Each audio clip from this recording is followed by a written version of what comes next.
This is going to be the best beef stew you've ever tasted. Come on, let's get started. Todo queda sabroso.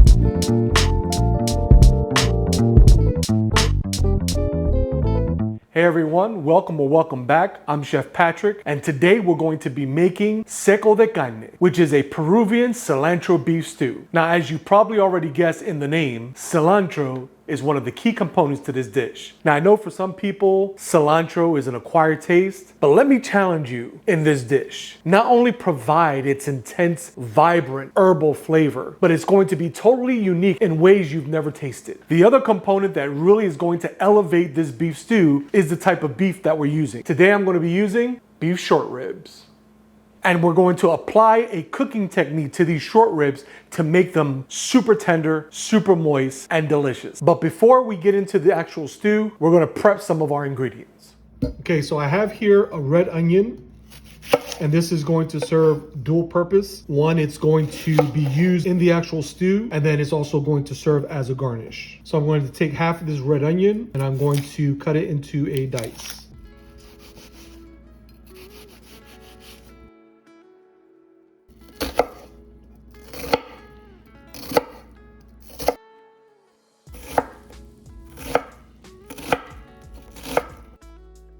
Then I'm going to chop it even finer. This will be one of the base for our sauce.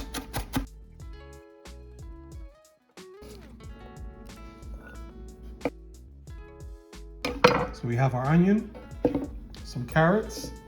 Simply going to peel them. By the way, super awesome peeler. I'll place the link in the description. Super sharp, super efficient, as you can see.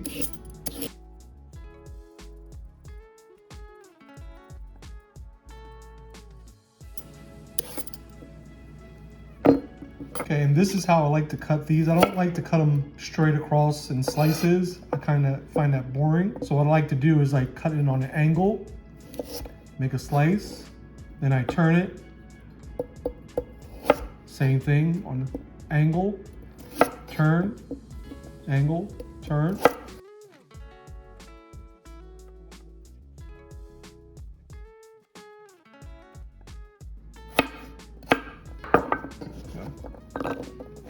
So we have our carrots.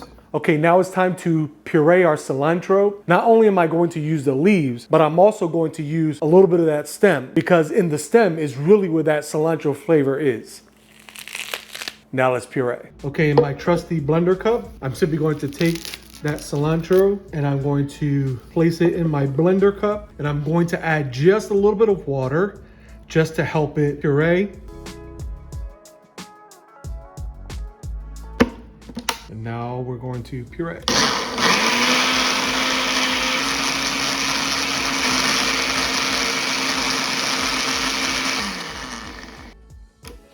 I'm just going to keep the top on so that it doesn't oxidize really quick until we're ready to use it. Okay, now we're going to season our beef short ribs. If you can't find short ribs, there are other replacements. You can use oxtail, chuck roast, endless possibilities. But I love the flavor of short ribs and how tender they get when you apply the braising technique, which I'm about to show you. But first, let's season our short ribs.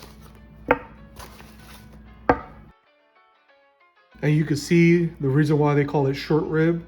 Obviously you see the rib attached, but you have a good amount of meat along with a little bit of fat. Now all I want to do, season it with some salt, as well as some cracked black pepper.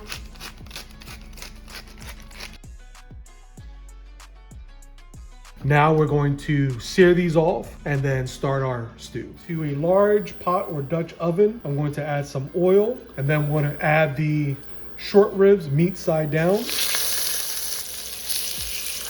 I'm going to do these in batches so that they can brown off evenly. And now we're going to flip them over.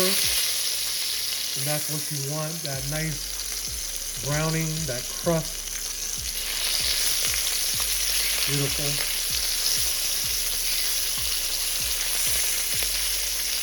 So braising is a cooking technique where you take a piece of meat and you brown it off. Then you add some vegetables like onions and carrots and cook it until it's tender. Then you add some form of liquid to kind of deglaze that pan and get all the brown bits from the bottom. But you don't want to cover the meat with the liquid. You just want it halfway up the meat, and then turn your heat down to a simmer and allow that liquid to permeate that meat and make it moist and tender. And then our remaining pieces. These are big ones.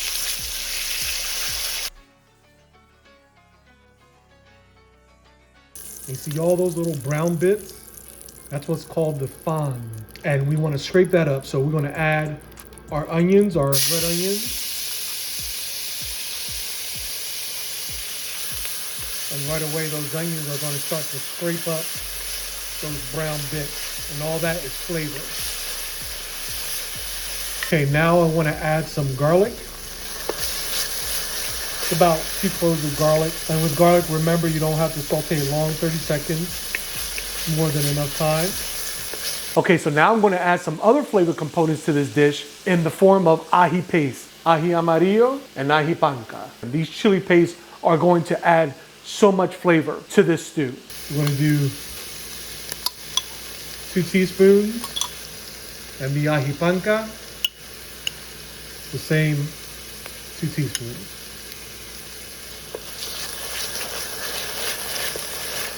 Already, if you could smell that flavor coming off this pan. Okay, I like to season as I go along. So I'm going to add a little bit of salt, a little bit of fresh pepper.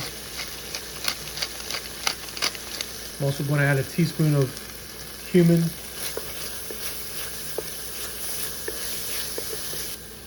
I'm also going to add some dried oregano. This is Mexican oregano. Rub it together to release that flavor.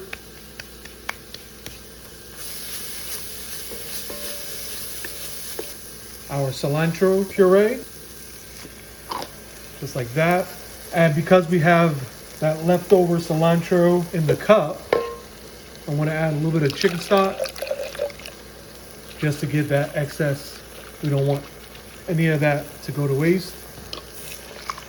Add that to the pot, stir that around. Oh my goodness. Okay, at this point, traditionally, Peruvians would add a beverage called chicha jora, but it's very hard to find here in the States. And so what I'm going to do is I'm going to substitute an amber beer with a little bit of apple cider vinegar to try to mimic that chicha jora. Okay, so I'm going to add that beer to the mix, as well as 2 tablespoons of apple cider vinegar. Now I want to start adding my beef back to the pot. And one more. I don't need to add any more liquid. It is halfway up the sides of the meat. And so I'm going to let it simmer for about 1 hour. I'm going to check it, see how tender it is, and then adjust the cooking time from there. Okay, so our beef has been cooking for about an hour and it's not quite there yet. It's getting softer, but at this time is when I want to add my carrots. I didn't want to add them too early because I didn't want them to get all soft and mushy. Now, traditionally you would add green peas to this, but I really don't like green peas, and so I'm going to omit those, but you can if you want to. Put the cover back on and let it cook until it's nice and tender. So it's been about 2.5 hours. As you can see, the meat is nice and tender, actually falling off the bone. Now it's time to plate up. Okay, so the first thing I'm gonna do is I'm gonna add some rice to the plate.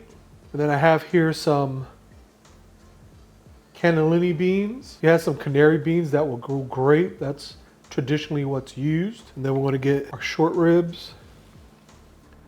I'm gonna place them right in the center. I'm gonna do 2 pieces for now. Add some of those carrots. And then we're just going to ladle that beautiful sauce right on top. That is the sauce that is flavored with the cilantro, the ají panca, ají amarillo. Then we're simply going to add a little salsa criolla right on top, just like so. And there you have it. Thanks for watching. If you really like this video, don't forget to like and share. And click that subscribe button along with the notification bell so you can stay up to date on all new content. And remember, food can look good, but if it doesn't taste good, then your cooking is in vain. So make it sabroso.